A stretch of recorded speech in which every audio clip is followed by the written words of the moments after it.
You're listening to Sox in the Basement, a production of the Broadcast Basement Limited, where every show is 30 minutes of good and comes from a basement bar on the south side of Chicago.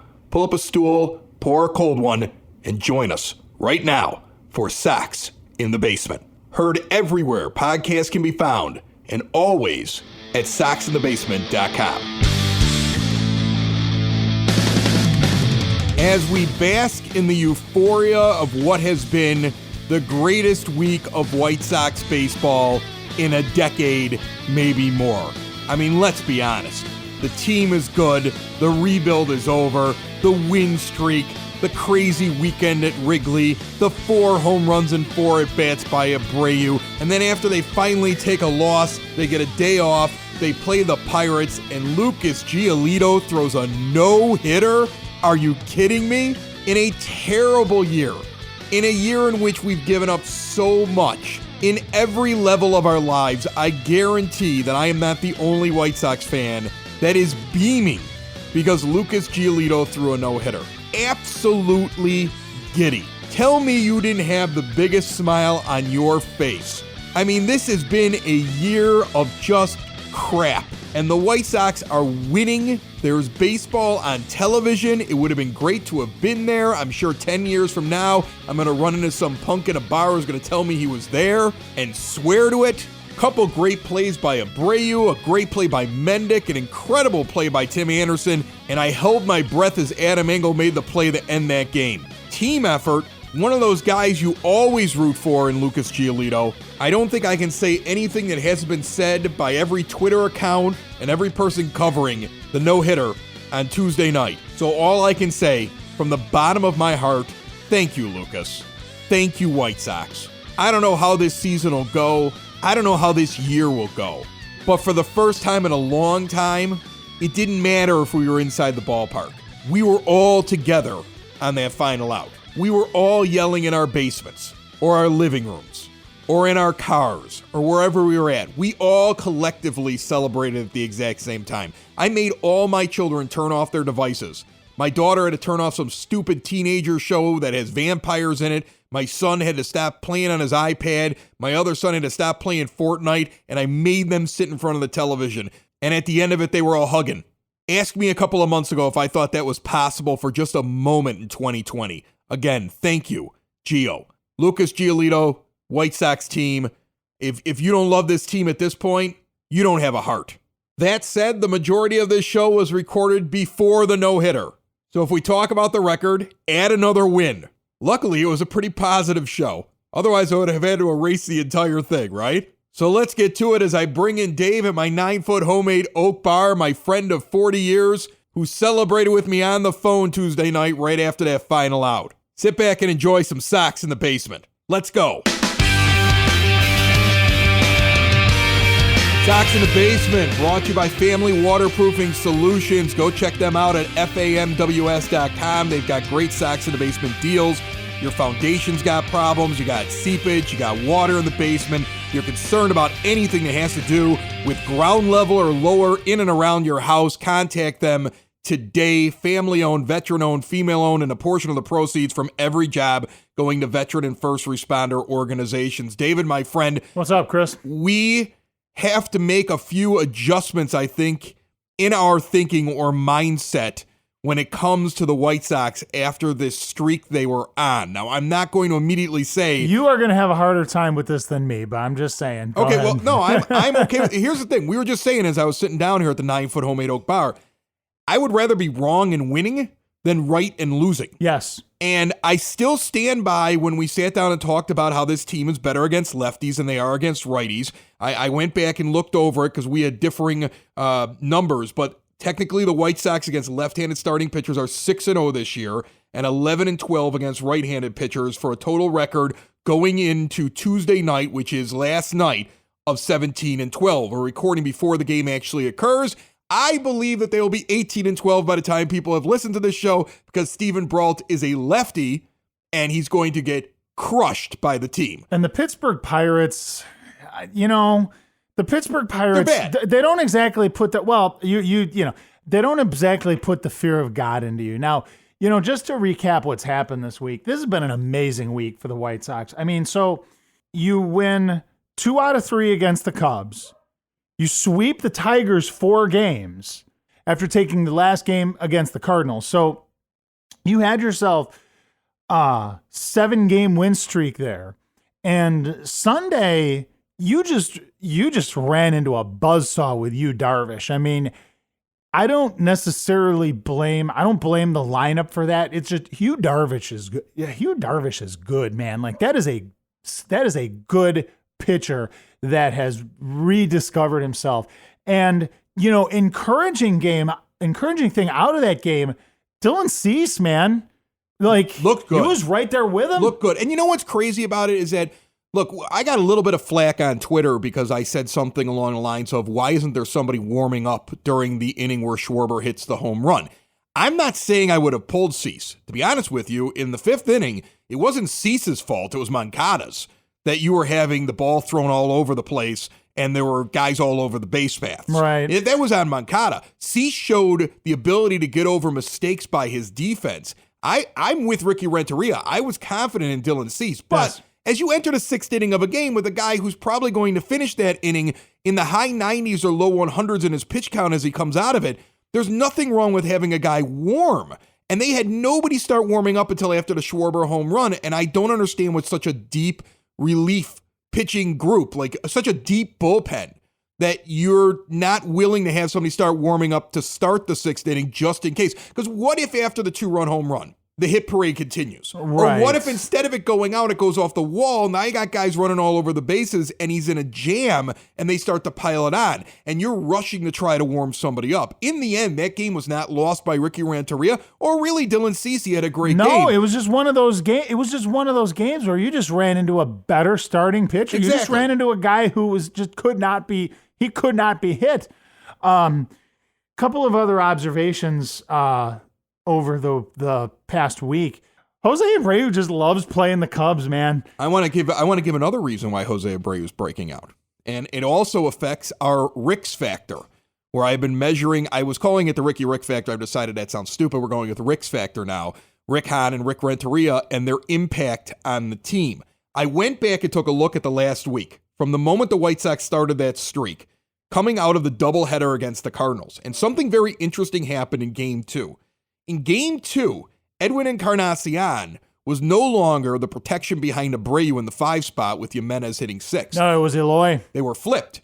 From the time that Eloy Jimenez, starting the day after that doubleheader, sat behind Jose Abreu, his statistics immediately started to go up against righties and lefties together. Yes. In fact, being protected seemed to make a big difference because Eloy, as we've said, has been one of the better hitters against right-handed pitching so far to date.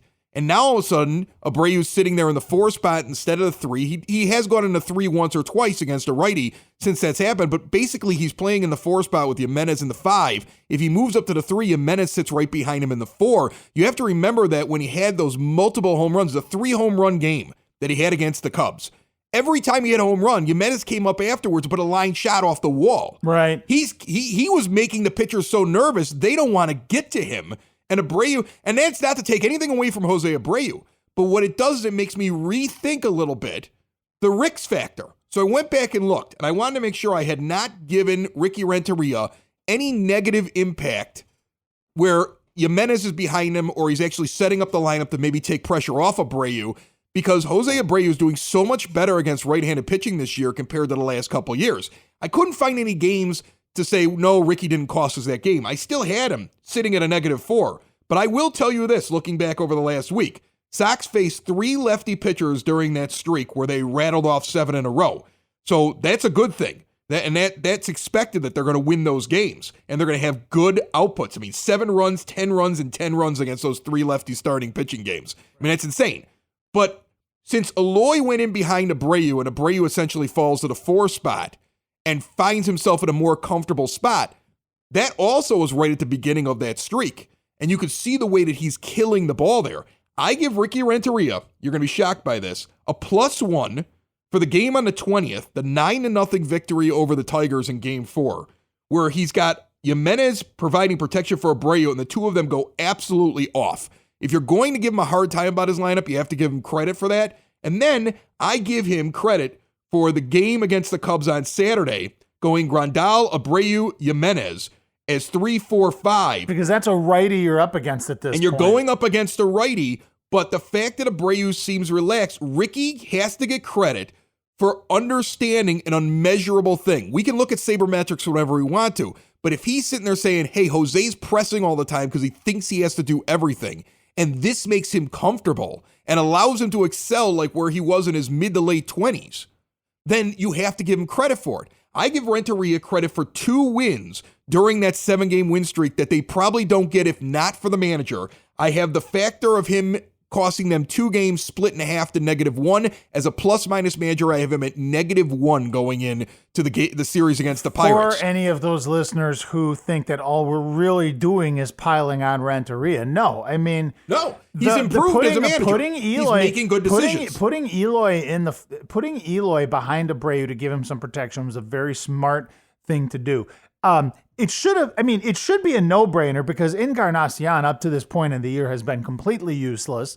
But I mean, putting that aside, Jose Abreu has said, he wanted to come back and play here because he wanted to play in a lineup where he has some protection. So, props to Ricky for giving him some protection. Sox in the Basement listeners, do the hard work. And if you're a hardworking man or woman on the South Side, you need to be outfitted properly. And that's why you should visit Red Wing Shoes in Evergreen Park and New Lenox, a work boots specialty store that carries sizes from 6 to 16 and feet as wide as 4E. A 115-year-old company that came out of Red Wing, Minnesota, and one of its largest stores in the entire Midwest is in Evergreen Park, Illinois, ever since 1976. When you're on your feet, the footwear is everything. So why not get an expert fitting? They warranty, repair, and offer free conditioning with laces. And they also carry Carhartt work clothing as well. Located at 3347 West 95th Street in Evergreen Park, Illinois, with a sister store available to you at 208 East Maple Street on Route 30 in New Lenox. Visit them today. You work hard. You've earned it. Red Wing Shoes. Joining me on the phone line right now, he is the editor-in-chief for Sox on 35th. We did our simulated season with them back when we didn't know if baseball would even occur in 2020. And he's also the editor-in-chief for Diamond Digest. He is a 2-time Sox Math finalist, and this is his first time on Sox in the Basement. Jordan Lazowski, how are you, sir? Oh, I'm wonderful. How you doing? I'm doing great. I'm looking forward to talking to you about a number of different things, and I definitely want to get into how you become a Sox Math finalist, but one of the things I want to dive in right away to, and this is the reason I reached out, you wrote an article last week trying to take a very middle-of-the-road approach to dissecting the good, the bad, the ugly. Is he still viable? Is he not? Don Cooper. And I find this to be a fascinating subject for White Sox fans. We just did a live event back on Saturday night at Jack's Place in Chicago Ridge. I had multiple fans come up to me and say, what do you think about Coop? You think they should get rid of him? It's amazing that this is constantly a discussion. Is that why you decided to write the article? It is. I mean, every time it's either a bad outing or a prospect struggles when they first come up, or, someone has a bad outing out in the bullpen. It's Coop did this, Coop did that, fire Coop, fire this, fire that. It's like, at some point, it's not about whether you're pro-Coop or anti-Coop, or it's just looking at it from, like you were saying, a very neutral standpoint and trying to say, okay, what's the argument for moving on from Don Cooper? What's the argument moving on from Don Cooper, or for keeping Don Cooper? And it's like, it's trying to balance the two out and finding a way to work through it. And we've tried to approach this here from different angles. We were fortunate enough to talk to a minor league pitching instructor by the name of Eric Minshall, who has worked with Coop and explained to us that over this past offseason, and even the offseason before that, but a lot this past offseason, Coop was really trying to look into more of the analytics, and he's reaching out to folks in the industry to try to make sure that he's not missing anything. And that fascinated me because I think people get a picture of him as he's just this crusty old guy with the New York accent whose ways are old and don't work anymore. How do you respond to that when people say that to you? I mean, it's hard to judge based off that, too. It's like you're based off of You're basing it off of what he looks like, how long he's been with the team. It's like, you know, with the new age of analytics, the thing has kind of become where, if you're on the, and again, this is a gross oversimplification, which is kind of the point of the article, is, you know, if you're on the younger side of the spectrum, you are so into analytics. Like, you love the numbers, you get it. But if you're on the older side of the spectrum, you don't get it. You hate the numbers, you hate analytics. And I think that if you approach Don Cooper and how long he's been with the team from that angle, I think you leave yourself open to missing some of what Don Cooper might be doing. Now, with the experience you have talking with different people who have worked with Cooper, I think that's the closest you're going to get to seeing what Don Cooper does outside of talking to Don Cooper himself. That's why it's hard to really evaluate Don Cooper without talking to either him or someone who knows what he does on a daily basis. What's your overall impression? I mean, I want people to go check out the article on Sox on 35th and read the entire thing because it's fascinating. But if you could sum it up for me, give me what your overall impression is of Coop after taking this very long look at him and saying, okay, do I still like him as my pitching coach? I mean, when you were done with it, you had to have a feeling like, yeah, you know what, people are too hard on him, or, you know, maybe there's an issue here that needs to be addressed. I think in many ways it can be both. You know, I try and interact with people. I try and look at it. I try and see both sides of it. And I do see valid arguments on both sides. I think pitching coaches usually have a shorter turnover in terms of tenure than what Don Cooper has been lucky enough to experience. So the idea that, hey, I just want a new voice in there, that lends some sort of, okay, I kind of see where you're going with that. I see what you're saying. But at the same time, if you look at the numbers behind it, you know, he's never been, the Sox, except for like 2005, have never been like the best team in baseball when it comes to a pitching staff. But also through all these bad years and these disappointing years, they've never been the worst team. They've never been so bad that I feel like looking at a numbers standpoint, I can say, yes, I can point to these years and say he should be fired because of these years. So I think it's trying to balance it between the two. Now, in terms of moving on from Don Cooper moving forward, I think you have to kind of look at, and this is a question I can't really answer, but what's his role in helping shape the philosophy of the current player development team? Because if you've seen that and seen what Chris Getz and everyone has been doing, there's been a lot of younger former ball players coming in who are starting to shape the new age of White Sox player and pitcher development. And the role Don Cooper has in that kind of depends on how long you see Don Cooper coming. I think a lot of fans will say they like the current pitching development staff. I mean, you're seeing guys like Matt Foster and Cody Hoyer. Those are products of this new age of White Sox pitching development. But if you like that and Don Cooper is a part of that, well, then how do you let the guy go until you're ready to promote one of those younger guys into his role? But if he doesn't have a big role in it, then I can see, okay, he doesn't have a role in what they're doing at the minor league system. Bring somebody up who does and continue that development into the major league system. Jordan Lazowski is one of those folks over there at Sox on 35th. I love what you guys do. We were very excited that we got to do the simulated season with Sox on 35th. It was a lot of fun when we were waiting for baseball. Another thing that you do is you are a massively talented contestant when it comes to Sox math, the thing that Jason Benetti does during the games. Even when I try to participate, by the time I come up with a number, I'm so far back from everybody else. Are you just really good on a search engine, or you just have most of the answers floating in your head? I have never sat there and been able to go, maybe once or twice, go through all four and say, yep, I know exactly what that number is. I think from doing so much research and so much analytical work that I can kind of figure out where to kind of go based on the type of question asked. Like, I mean, for anyone listening, if you've never dove into something like Baseball Reference, I can answer 95% of Benetti's questions just by using that and knowing where to look specifically for certain numbers and stuff like that. As I give away all my secrets and I start to lose more games and I start to wonder, why do I keep losing so often?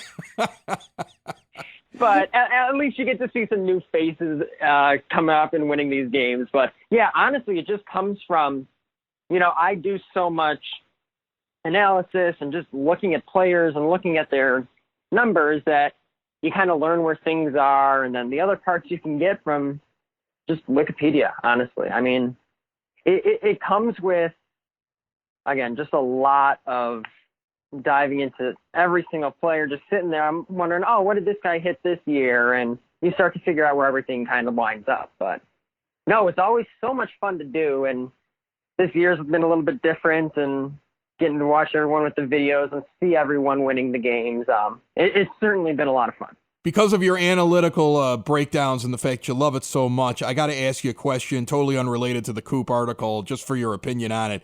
Something we've talked about a lot on Sox in the Basement, and I think some people haven't really gotten what we were trying to do.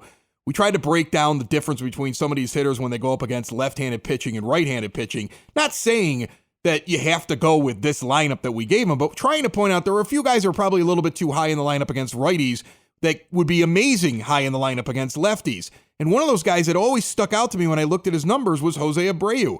But this year, he's killing right-handed pitching all of a sudden.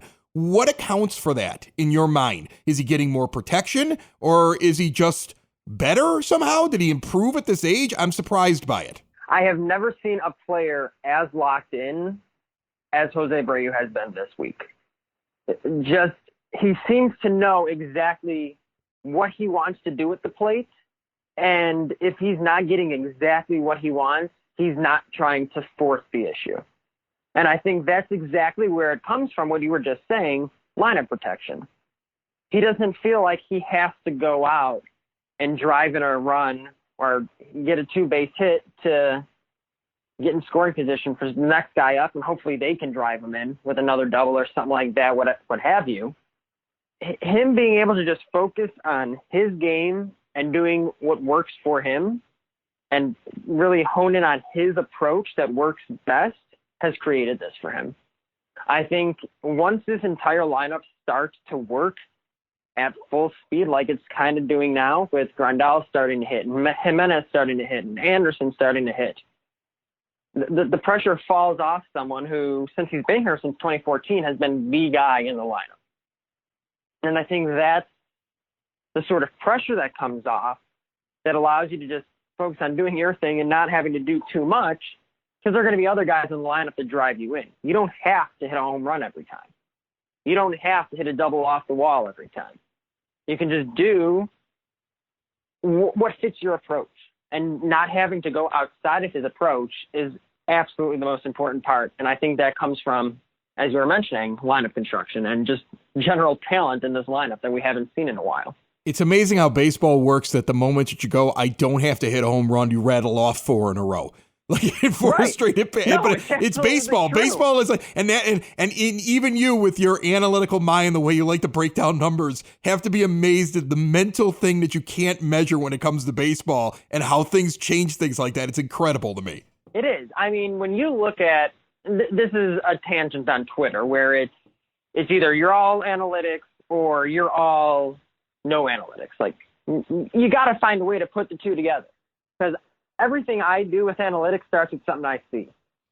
And even as I write all these analytical articles and put all these tweets out about Jose Abreu, and he comes out and starts hitting like he's 28 again. And it's like, I couldn't have told you that from the numbers. Maybe someone could have told you that strictly just by watching the game. It's just such an interesting thing to try to marry the two together that, you know, just when you think you've got it all figured out with the analytics, it comes around and says, you know, this is baseball at the end of the day. You're not going to be able to fit everything nicely into your box as you'd hope. Jordan Lazowski is the editor-in-chief for Sox on 35th and Diamond Digest, and he was nice enough to join us today on Sox in the Basement. My friend, I hope you'll join us again someday soon. Oh, absolutely. I love what you guys do here. It was an absolute pleasure to be on here, and absolutely love what you guys do. Absolutely love everything you guys are about. Last Saturday, we were out live at Jack's Place, 7000 West Southwest Highway in Chicago Ridge, Illinois. We had a great time. The place was as full as it could be due to COVID-19, folks hanging out in the parking lot. We had the big tent out there, gave away a lot of swag, big screen TV, free food, free beer. It was a blast. They got lots of flat screens out there, pizza at the bar, lots of drink options, safe, clean fun in the interior, and a private video gaming room away from the cheers of those watching our boys. offering partitions and space so you can feel comfortable and confident playing the slots. 11 a.m. Tuesday through Sundays they're open. They close midnight on the weekdays and 2 a.m. on Friday and Saturday nights.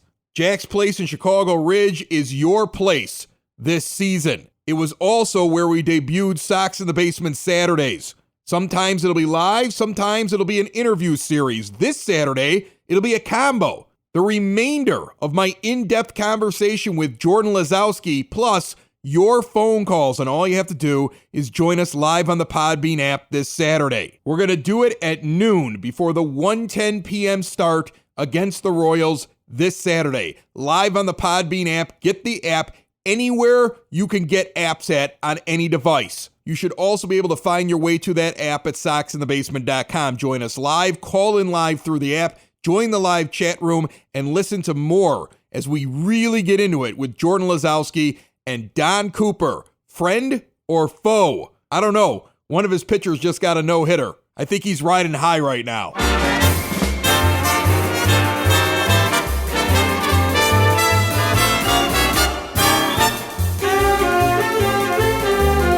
One of the drunk uncles, one of the kings of White Sox Twitter, My Sox Summer, is on to have yet another irrational White Sox argument. How are you, my friend?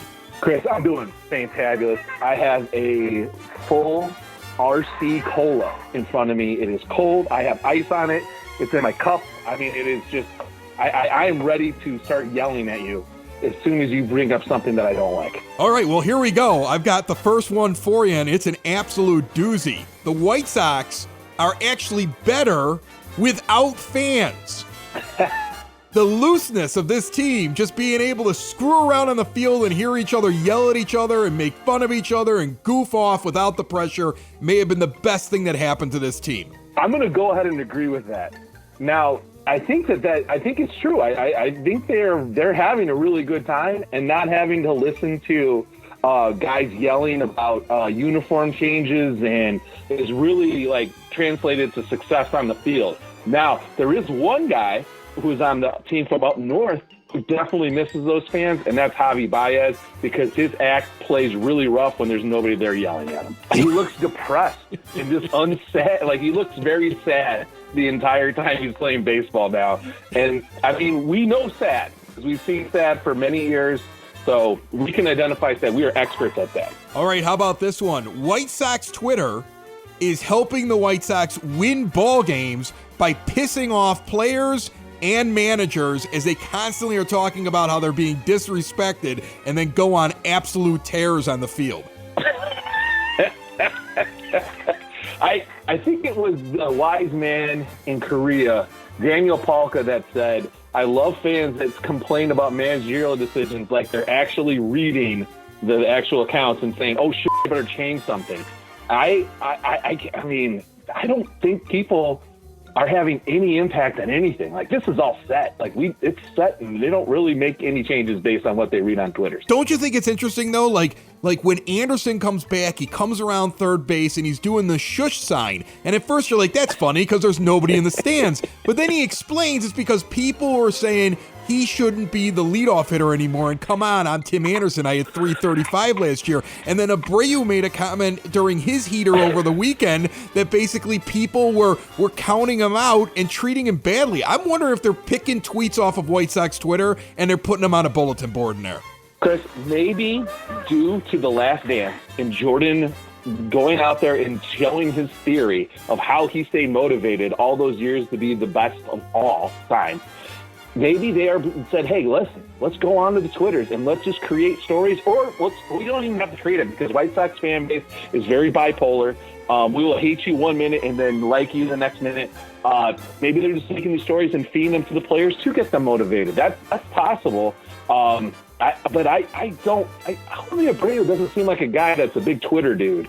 Like, he doesn't seem like a guy to be there. Anderson, I'm sure Anderson's got people, but I'm sure Anderson also keeps in his head, I'm going to f*** with people just because. Like, he's really good at that. He seems to be that way. My Sox Summer is one of the three drunk uncles on White Sox Twitter, one of the kings of White Sox Twitter, and that is Section 108, who unfortunately can't go into their section this year, but I'm telling you, if they make it into the postseason, I think they should let you three guys sit out there 6 feet apart from each other, and just the three core members, I want to see you down in the corner. I'm willing to get behind it and push at the White Sox if they're not going to let anybody in. They at least let the 108 sit out there in the corner.